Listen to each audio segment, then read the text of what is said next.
Hello guys, welcome back to our channel and welcome for another lecture in the subject matter introduction to criminology.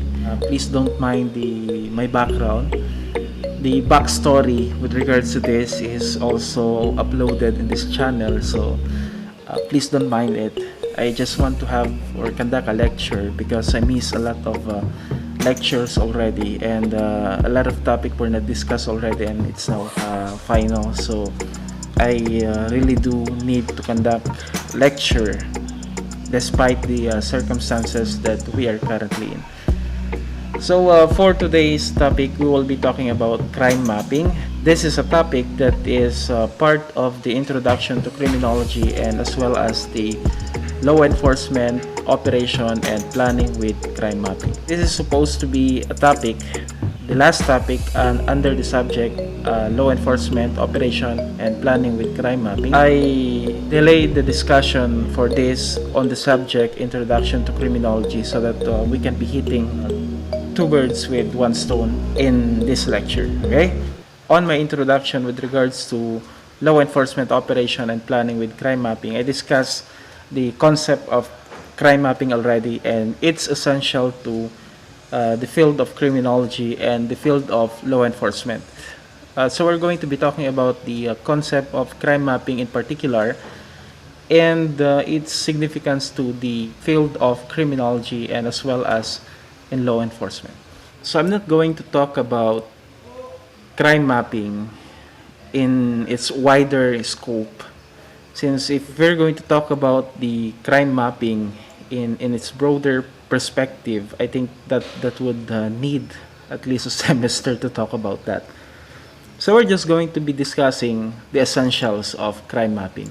As we all know, the understanding the existence of crime is one of the major goals of studying criminology, and it is also one of the major concern of the law enforcement agencies, since they're focused in implementing the laws, and the purpose of laws is of course to minimize the commission of crime, to punish the criminals, and many other significant purpose. Then I think what is important in the subject matter is its concept and the principles behind the conduct of crime mapping. Crime mapping is it's not a new way of understanding the existence of crime, the patterns of crime, and then the causes, possible causes of crime. This is already existed in the early days, in the maybe 18th century. They're already practicing the concept of crime mapping. There is this school of criminology that I have not mentioned yet. We call that the cartographic criminology, wherein they focus on using the government data, social data, and correlate those data to criminality. What are those social data, such as, for example, the economic status of every family residing in an area, the religion of the individuals residing in that area, age, all of those things. In our country, we have the Philippine Statistic Authority, wherein they are the one who collects social data and all of the pertinent information regarding or relative to the citizens, to the residents of this country are being gathered by this agency. Now, the concept of cartographic criminology is they are taking advantage of these different data that being gathered by the government and stored by the government to come up with wider understanding on the social distribution of every individual residing in an area. And they're going to use this information and correlate it to the existence of criminality in that area to come up with social causation or possible social causation of the existence of criminality. So there is that field of criminology that uses those things take advantage of those informations to come up with a better understanding and possibly come up with a better crime prevention program. I call that the modern criminological enterprise, since this should be the way how criminologists try to understand the existence of criminality. We are no longer under the concept of classical thought, wherein all of the existing crime are being blamed to free will. We are no longer on the demonological school of thought in that era, wherein they believe that uh, crime and criminality are affected by demonic spirit and demonic possession. We are looking already at the different factors that can be measured and can be observed that are transpiring in the society, and as well as on the biological makeup of a certain person. So those are the things that we are looking upon. Now, why are we talking about those things when we talk about crime mapping? Because basically, the idea of crime mapping is to come up with a visual reference of what is happening in a certain society. Okay? So that visual reference should be packed with many information that can be used to better understand the existence of criminality. What appears in the crime maps are information that can be considered as a factor. Let's say, for example, the division of that area. How is it divided, and the distribution of the population in that area. Does a certain barangay contains more population than the other barangay? Since the implication can be is that population can be a factor of the existence of criminality. On the different crime map that we have seen so far, we notice that areas where population are comparatively higher than others had produced more crimes than their counterparts. So what conclusion can we derive from that scenario? So population density can be considered as a factors in the commission or the increase of criminality. There are different theories that discusses that population density directly affects the rampancy or the crime rate of a certain area. The more population there are, the more crime can be committed. So those are some of the possible significance of conducting crime mapping. What else? Aside from population density, what other valuable information can we derive from a crime map? What about the existence of establishment that can be considered as landmark, such as the presence of amusement park, such as the presence of big business establishments such as supermarket and different business establishment. Now, would that be a factor in the increase of criminality? I guess so, because if a certain area has a lot of amusement parks or establishment where people are being drawn upon, there are tendencies that people or individuals will be gathered in that area, therefore increasing the population density. And of course, this will again affect the crime rate of that area. Okay?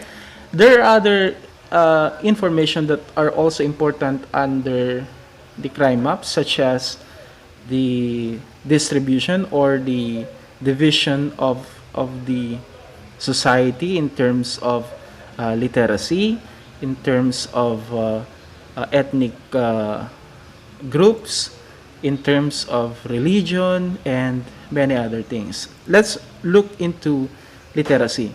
There are studies that proves that crime are increasing in areas with lower literacy rate. Okay? So, if people are less educated in a certain area, tendencies are the crimes will increase in that area.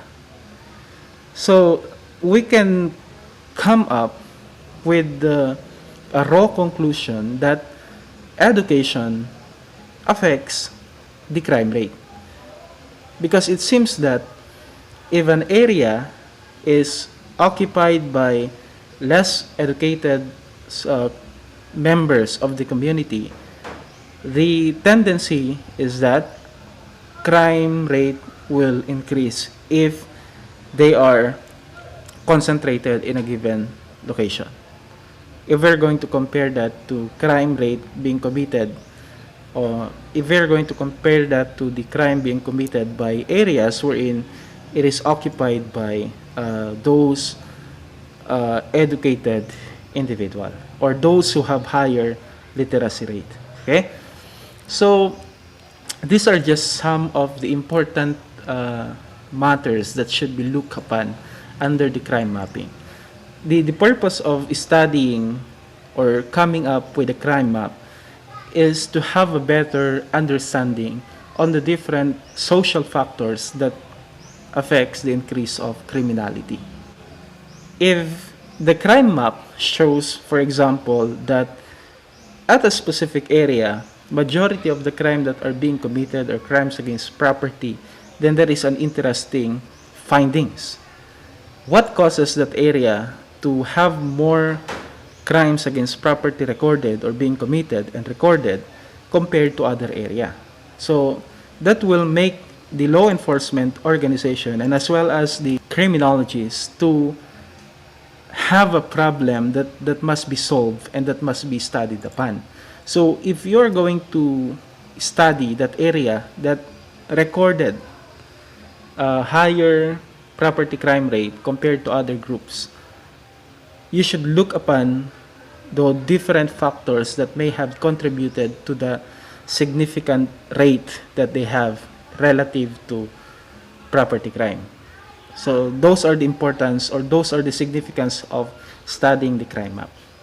Okay, let's look into the other significance of crime mapping to the field of criminology. Allow me to read the first significance. This is according to our reference we have here. It facilitates visual and statistical analysis and of the spatial nature of crime and other types of events. So, as I've stated, having a crime map will enable us to have a visual reference on what crimes are transpiring in a given location. And if we have the visual reference for that, we can pinpoint what crimes are being committed in a specific area, what crimes are, we can observe even the crime trends, and we can come up with a better understanding to it by focusing our study to the significant findings that is being shown by the crime map. And with that, we can come up with a better crime prevention program. So let us now proceed to the different types of crime mapping. This is just for the sake of having an idea again on the different way on how they record the data under the crime map. So we have here the first type is single symbol mapping. The single symbol mapping only records the landmarks in a given area. So they provide a mapping on that shows where, for example, the church, the schools, and other recreational facilities, and some significant establishment that may consider or that may be considered as a factor in the increase of criminality. So only the landmarks are being recorded under single symbol mapping. And of course, a separate record will be kept also for information like the intensity of crimes that are being committed and the distribution of crime that are being committed. These different types of mapping or crime mapping has their own purpose, has their own significance in coming up with a better conclusion on the existence of criminality. Such as, for example, under the single symbol mapping, wherein it only records this significant establishment and locations, and you can use that information together with the areas where crimes are being committed, compare them together and see the relationship between the establishment, the landmarks to criminality. You will notice that in those areas pointed as landmarks or significant establishment, there are increasing crimes surrounding that area. And that is really will go back to our previous conclusion that population density is causing the increase of criminality in every location. Okay? And we have also the buffer. So under the buffer, it provides the specific location. It is the adjacent area of the specific location wherein you are trying to map. Let's say, for example, you are trying to map the municipality of Bayombong. So you're going to put a buffer surrounding the entire municipality, maybe 500 feet wide, or depending on the necessity of the buffer. You may observe that several conclusions may be conducted or may be made under this way of crime mapping. Maybe you will notice that on the designated buffer, there is a decrease of criminality being committed, and as you are entering the center of the area where the mapping is being conducted, there is a significant increase. So there is a theory under the Chicago School that proves this study.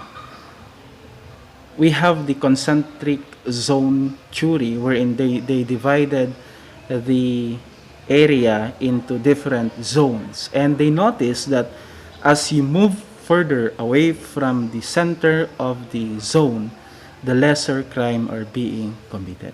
So maybe that's one of the significance also of putting a buffer in relation to crime mapping. So you will notice that it's different, or the change in the crime being committed from the center, from the middle to the outskirt of the area where you are trying to map.